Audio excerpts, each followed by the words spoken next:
Channel மொக்கமிக்ஸ் நேயர்கள் அனைவருக்கும் வணக்கம். ஸோ ஹோப்ஃபுல்லி எல்லாருமே வந்து அவங்கவுங்க வீட்டுக்குள்ள இப்போ நம்மளுக்கு இருக்க சிச்சுவேஷனுக்கு ரொம்ப சேஃபாக இருப்பீங்க அப்படின்னு நினைக்கிறேன். ஹோப்ஃபுல்லி எல்லாருமே வந்து கண்டிப்பாக இந்த லாக்டவுனில் தேவை இருந்தால் மட்டும் வெளியில் வாங்க. ஸோ இல்லைனா உங்கள் வீட்டுக்குள்ளே சேஃபாக இருங்க. ஸோ நான் உங்களுக்கு என்னோட சேனலில் கொடுக்குற எல்லா வீடியோஸுமே நீங்கள் என்ஜாய் பண்ணிகிட்ருப்பீங்க. லைக் நான் கொடுக்குற ரெசிபீஸுமே வந்து ரொம்ப சிம்பிளாக தான் இருக்கும்னு நினைக்கிறேன். கண்டிப்பாக ட்ரை பண்ணுங்கள். ட்ரை பண்ணிவிட்டு எனக்கு உங்களோட கமெண்ட்ஸு கொடுங்க. ஸோ இன்றைக்கி நான் உங்களுக்கு என்ன ரெசிபி வந்து சிம்பிளாக பண்ண போகிறேன் அப்படின்றத வாங்க வீடியோக்குள்ளே போய் வீடியோ பார்த்து ரசிக்கலாம். என்ன பண்ண போறானோ அப்படி ஐயனாரே குலதெய்வமே உன் பிள்ளைய கூடயே இருக்கு அப்பா துப்ப. இந்த ஹவுஸோட நேம் வந்து பார்த்தீங்கன்னா இது வந்து ஹட் ஹவுஸ் அப்படின்னு சொல்லுவாங்க. ஸோ ஹட் அப்படின்னும் போது இந்த ஹவுசஸ் வந்து எங்கே ஃபெமிலியராக இருக்கும் அப்படின்னு பார்த்தீங்கன்னா யூஸ்வலாகவே வில்லேஜ் சைடில் வந்து இந்த ஹவுசஸ் வந்து ரொம்ப ஃபெமிலியராகவும் ரொம்ப ஈஸியாகவும் கன்ஸ்ட்ரக்ட் பண்ணுவாங்க. ஆக்சுவலி வைக்கோல் வச்சுலாம் இந்த வீடு வந்து கன்ஸ்ட்ரக்ட் பண்ணுவாங்க. ஸோ வைக்கோல் இருக்குது அப்படின்னாவே கண்டிப்பாக அவங்க வீட்டில் வந்து மாடு இருக்கும். ஸோ மாடு இருக்குது அப்படி ஒரு வீட்டில் மாடு இருக்குது அப்படின்னாவே அந்த வீட்டில் இருக்கவங்களும் அங்கே இருக்கவங்களுமே ரொம்ப எந்த நோயும் இல்லாமல் ஆரோக்கியமாக இருப்பாங்க. ஐயோ ஸோ இது எல்லாமே நம்மளால எங்க பார்க்க முடியும் அப்படின்னு பார்த்தீங்கன்னா நம்மளோட கிராமப்புறங்கள்ல தான் இது வந்து பார்க்க முடியும். ஸோ ஹட் ஹவுஸ் வந்து எனக்குமே ரொம்ப பிடிக்கும். ஸோ ஹட் ஹவுஸ்ல இருக்கிறதுமே ரொம்ப பிடிக்கும். நம்ம எது பண்ணாலும் இந்த உலகம் நம்மள உடனே உத்து பார்க்கணும். ஸோ உங்களுக்கும் வந்து ஹட் ஹவுஸ் எக்ஸ்பீரியன்ஸ்லாம் இருந்தால் எங்களோட சேனலில் ஷேர் பண்ணுங்க. என்ன ரெசிபி பார்க்க போகிறோம் அப்படின்னு பார்த்தீங்கன்னா சிம்பிளாகவே வந்து மார்னிங்கில் ஒரு பிரேக்ஃபாஸ்ட் வந்து எக் வச்சு எப்படி பண்ணலாம் அப்படின்றத நான் காட்ட போகிறேன். ஸோ இதுக்கு நேம் வந்து நான் வேணா எக் தோசை அப்படின்ற மாதிரி வச்சிருக்கிறேன், இல்லைனா எக் ஸ்பெஷல் பிரேக்ஃபாஸ்ட் அப்படின்னு நான் வைக்கிறேன். ஆக்சுவலி இது வந்து யூஸ்வலாக நான் வந்து பண்ணுவேன். இதுக்கு வந்து தேவையான இன்க்ரீடியன்ட்ஸ் என்னென்ன அப்படின்றத நம்ம இங்கே ஆல்ரெடி எடுத்து வச்சாச்சு. ஃபர்ஸ்ட் வந்து ஆனியன் எடுத்திருக்கேன் அண்ட் பொட்டேட்டோ ரொம்ப மெயினான இன்க்ரீடியன்ட்ஸ் அண்ட் எக். கேரட் வந்து இருந்தால் சேர்த்துக்கலாம், அப்படி இல்லைன்னா விட்டுருங்க. ஈவன் பீன்ஸ் கூட நீங்கள் போடலாம். எல்லாமே ஹெல்த்தியான ஒரு வெஜிடபிள்ஸ் தானே. So you can add it. And இது பார்த்தீங்கன்னா நம்மளோட மிளகு அண்ட் ஜீரகம். மிளகு எதுக்குன்னா காரத்துக்கு போடுறோம், ஜீரகம் வந்து டேஸ்ட்டுக்கு. அண்ட் மைதா மாவு கொஞ்சம் எடுத்துருக்கேன். மைதா மாவு வந்து வேணும் அந்த தோசை பழத்துக்கு வரணும் இல்லையா, அது அதுக்கப்புறம் தேவையான அளவு உப்பு. ஸோ இவ்வளோதான், ரொம்பவே சிம்பிளான இன்க்ரீடியன்ஸ் யூஸ் பண்ணி நம்மளோட சிம்பிளான பிரேக்ஃபாஸ்ட் பண்ணுறது எப்படின்னு பார்க்கலாம் வாங்க.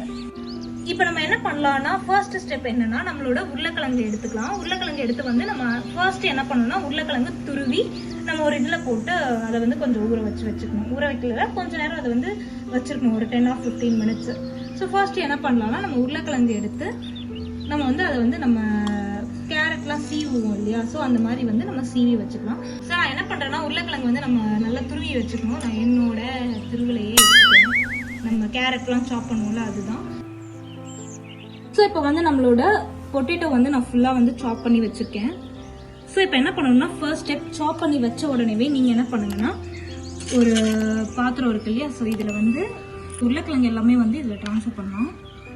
துருவி வச்சுருந்தது எல்லாமே இது வந்து உங்களோட ஃபர்ஸ்ட் ஸ்டெப். ஃபர்ஸ்ட் வந்து நீங்கள் இந்த மாதிரி இதை துருவி ஒரு இதில் ட்ரான்ஸ்ஃபர் பண்ணிவிட்டு தண்ணி எடுத்து வச்சுருக்கோம் இல்லையா, தண்ணியில் வந்து கொஞ்சம் நேரம் வந்து இதை வந்து கொஞ்சம் இப்படி தண்ணி ஊற்றி வச்சுருங்க. ஒரு 5 minutes or 10 minutes. இது வந்து இப்படியே இருக்கட்டும் கொஞ்சம் நேரம். ஸோ நெக்ஸ்ட் நான் என்ன பண்ணுறேன்னா நம்மளோட ஆனியன் வந்து ரொம்ப குட்டி குட்டியாக சாப் பண்ணணும். பிகாஸ் நம்ம வாயில் வந்து மாட்டக்கூடாது. ஸோ அதே மாதிரி நான் வந்து சாப்பர் இருக்கும் இல்லையா உங்கள் வீட்டில், ஸோ சாப்பர் இருந்தாலும் நீங்கள் சாப்பரில் போட்டு கட் பண்ணிக்கோங்க. நம்மளுக்கு இப்போ கையில் தான் கட் பண்ணணும். ஸோ வாங்க இதை வந்து நம்ம கட் பண்ணிக்கலாம்.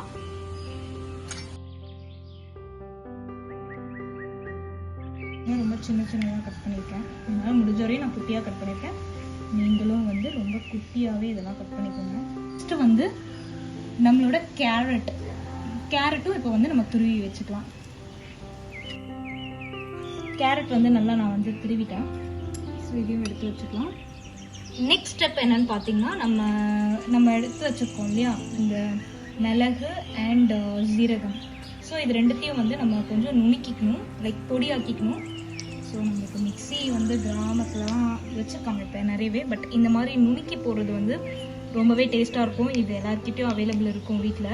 அப்படி இல்லைனா நம்ம எப்போவுமே ஃபர்ஸ்ட்லாம் ஆட்டுக்கல்ல நுணுப்போம் இல்லையா, ஸோ அந்த மாதிரி நம்ம நுணுக்கிக்கலாம். ஃபர்ஸ்ட் இப்போ நம்ம வந்து தேவையான அளவு வந்து ஜீரகம் எடுத்துக்கலாம். ஜீரகம் வந்து பொடி பண்ணி தான் போடணும். ஸோ அதனால் வந்து நம்ம தேவையான அளவு வந்து ஜீரகம் எடுத்துக்கலாம்.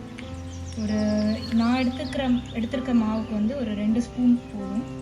குட்டி ஸ்பூன் தானா? ஸோ 2 ஸ்பூன் ஜீரகம் போட்டுக்கலாம். ஸோ இது வந்து நம்ம வந்து நுணுக்கலாம்.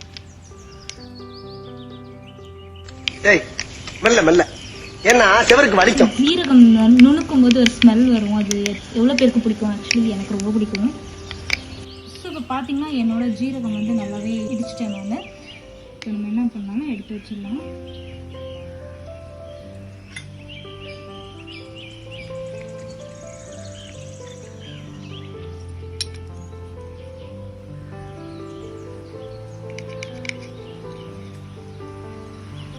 மிளகு வந்து நம்ம காரத்துக்கு தான் போடுறோம். ஸோ உங்களுக்கு அதுக்கேற்ற மாதிரி போடுவோம். நான் ஒரு கொஞ்சம் 1 டீஸ்பூன் மிளகு மட்டும் எடுத்துக்கிறேன். என்கிட்ட ஒரு வியூவர்ஸ் வந்து கேக் ரெசிபி பண்ணுங்க அப்படின்னு சொல்லியிருந்தாங்க மினியேச்சரில். கண்டிப்பாக வந்து நான் உங்களுக்கு அது கேக் ரெசிபி வந்து பண்ணி காட்டுறேன். இப்படியே உசுப்பேத்தி உடம்ப ரணகலம் ஆக்கிட்டாங்கடா. இப்போதைக்கு வந்து இப்போ கொஞ்சம் சிம்பிளான விஷயத்துலேருந்து ஸ்டார்ட் பண்ணுறேன். ஸோ கேக் வந்து ஃபஸ்ட்டு நான் எப்படி செய்யறதுன்னு கற்றுக்கிறேன். அதுக்கப்புறம் நம்ம வந்து நம்ம மினியேச்சர்லாம் பண்ணலாம். கண்டிப்பாக எனக்கு கேக் பண்ண தெரியாதுங்க. நான் என் அம்மாட்ட கேக்கு தான் கற்றுக்கிட்டு கண்டிப்பாக வந்து இன்னும் ஒரு ஃபியூ டேஸில் வந்து நான் கண்டிப்பாக கேக் ரெசிபி போடுவேன். ஃபர்ஸ்ட் நான் கேக்கை பண்ணி பார்த்துடுறேன். அப்புறமா நான் வந்து உங்களுக்கு கண்டிப்பாக காட்டுறேன். ஆக்சுவலி இப்போ வந்து பார்த்தீங்கன்னா நல்லாவே நுணுங்கிடுச்சு நம்மளோட மிளகு. நம்ம என்ன பண்ணலாம்னா நம்ம வந்து எடுத்துக்கலாம். இதை நம்மளோட தட்டில் எடுத்து வச்சுக்கோம். பாருங்கள் நல்லா நுணுங்கிடுச்சு. ஸோ இப்போ என்ன பண்ணுறேன்னா இதை மாற்றிக்கிறேன்.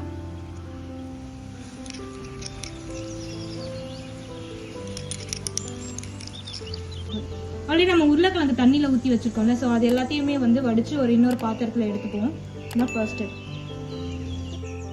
இப்போது நம்மளோட பொட்டேட்டோஸ் வந்து இப்படி எடுத்து வச்சாச்சு. புளிஞ்சு நல்லா தண்ணி இருக்கக்கூடாது, நல்லா புளிஞ்சு வச்சுக்கோங்க.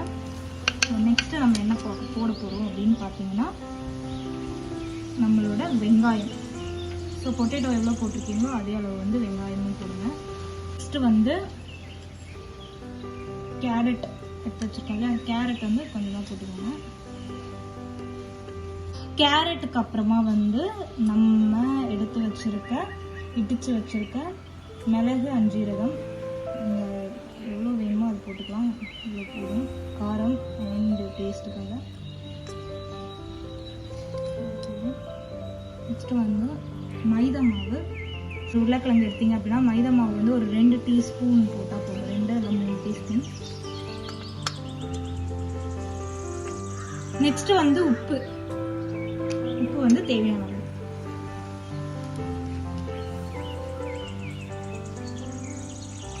அடுத்து என்ன பண்ணலாம் அப்படின்னு பார்த்தீங்கன்னா நம்மளோட எக் இருக்கு இல்லையா, ஒரு எக்கை நான் எடுத்துட்டேன். இதில் என்ன பண்ணணும்னா இப்போ எல்லாமே எல்லா இன்க்ரீடியன்ஸும் நீங்கள் சேர்த்துட்டீங்க. இதில் என்ன பண்ணணும்னா முட்டை இருக்கு இல்லையா, ஸோ முட்டையை வந்து உடச்சி ஊற்றிக்க வேண்டியதான். தம்பி போங்க தம்பி, ஊருக்குள்ள போய் காட்டு பாருங்க. எவ்வளவு அடி வாங்கினாலும் சத்தமே வராது, ஓடுனது கிடையாது. முட்டை உடச்சி ஊற்றும் போது ஒரு சின்ன ஆக்சிடென்ட் ஆயிடுச்சு எனக்கு. இப்போதான் ஃபர்ஸ்ட் டைம் நான் முட்டை உடச்சி ஊற்றுறேன். பட் இதே மாதிரி நீங்கள் அழகாக உடச்சி ஊற்றுவீங்கன்னு நினைக்கிறேன். உடச்சி ஊற்றுங்க. ஸோ இப்போ என்ன பண்ணலாம்னா இது எல்லாத்தையும் வந்து நம்ம நல்லா கலந்துப்போம். நீ யாருன்னு எனக்கு தெரியும், நான் யாருன்னு உனக்கு தெரியும். நம்ம 2 பேர் யாருங்கிறது இந்த ஊருக்கே தெரியும். பார்த்தீங்கன்னா ஆஸ் யூஷுவல் நம்மளோட அடுப்பு நன்றாக எரிகிறது. இப்போ நம்ம என்ன பண்ணலாம்னா நம்மளோட பேன் வந்து வச்சுக்கலாம்.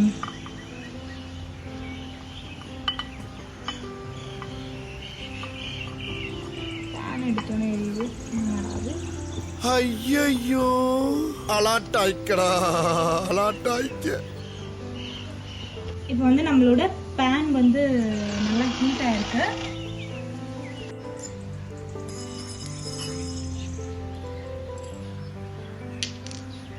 ஸோ இப்போ என்ன பண்ணலாம்னா நம்மளோட தோசை ஊற்றிக்கலாம்.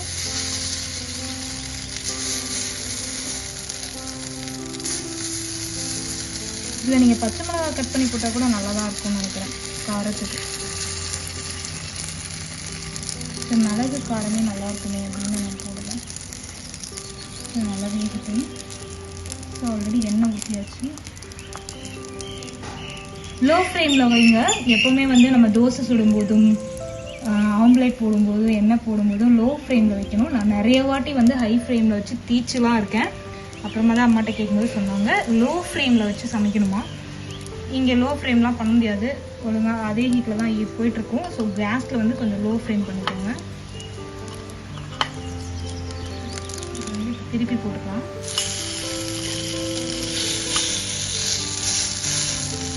இதுக்கு அந்த ஆம்லெட் மாதிரி அழகாக வருது. இந்த மைதா மாவு சேர்த்ததால வந்து தோசை மாதிரி உங்களுக்கு வந்து நல்ல ஒரு பதத்தில் வந்துடும். கொஞ்சம் வேகட்டும்.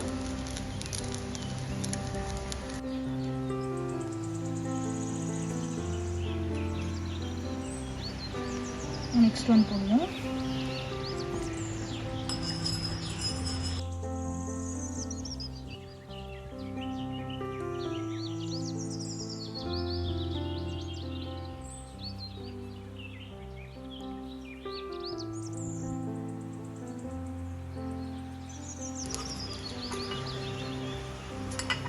ஸோ நல்லாவே ரெடி ஆயிடுச்சு. என்ன பண்ணலாம்னா நம்ம இதை எடுத்துப்போம். ஸோ ரொம்பவே டேஸ்டான என்னோட உருளைக்கிழங்கு எக் தோசை வந்து ரெடி ஆயிடுச்சு. ஸோ இதுக்கு வந்து நான் உருளைக்கிழங்கு எக் தோசை அப்படின்னு பேர் வச்சுருக்கேன். ஸோ நீங்கள் வந்து உங்களுக்கு என்ன பிடிச்சிக்கோ அந்த நேம் வச்சுக்கோங்க. பட் இது வந்து ரொம்பவே டேஸ்ட்டாக இருக்கும் அண்ட் ஹெல்த்தியாக இருக்கும். கண்டிப்பாக வந்து நாங்கள் போடுற வீடியோக்கள் வந்து நீங்கள் லைக் பண்ணிகிட்டே இருப்பீங்க. கண்டிப்பாக உங்களுக்கு பிடிக்கும் அப்படின்னு நம்புகிறேன்.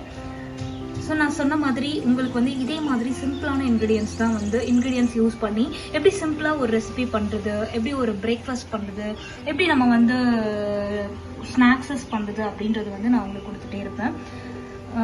ஸோ இந்த வீடியோ வந்து உங்களுக்கு பிடிச்சிருக்கும் அப்படின்னு நம்புகிறேன். பிடிச்சிருந்தா கண்டிப்பாக லைக் பண்ணுங்கள். இந்த சேனலை வந்து உங்கள் ஃப்ரெண்ட்ஸ் கூட ஷேர் பண்ணுங்கள், சப்ஸ்கிரைப் பண்ணிக்கோங்க. நான் உங்களை நாளைக்கு இதே மாதிரி ஒரு சிம்பிளான ஹெல்த்தியான ஒரு இன்க்ரீடியன்ஸோட மீட் பண்ணுறேன். அது வரைக்கும் டாடா பாய், see you. சொல்லிட்டு கிளம்பு.